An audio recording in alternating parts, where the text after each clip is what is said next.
far as today's game, I guess the best way to sum it up, very uncharacteristic of what the Mariners are about. We controlling the strike zone. The walks got us today, and last night we were able to work through it a little bit with a young pitcher, but it wasn't vintage Luis Castillo.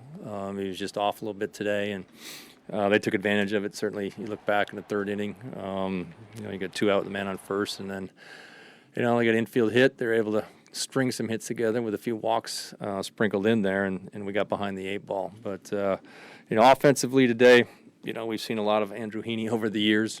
He threw the ball well. We didn't do much against him, get much traffic going. Obviously had a chance to get back in the game a little bit later, and we couldn't come through there. So it's hard to sweep somebody 4 games. Certainly a team that's end up winning 90 games over there. That has its challenge. You need a lot of things to go your way. You've got to create opportunities. You've got to cash in.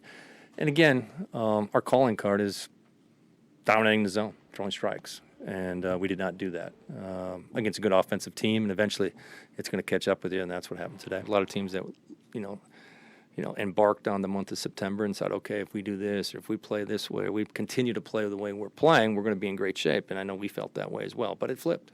And we didn't do the little things as far as, getting the big hits or making the big pitches when we needed to in these games down the stretch. Now, we played some very good teams, and we struggled. We struggled all year at times to get over the hump against really good teams. So, again, disappointing at this point. It was never for lack of effort or our guys fighting, because we could have cashed it in a long time ago here, and none of these games would have meant anything. So a credit to our guys in that room to continue to believe and fight and work and get better. And we did.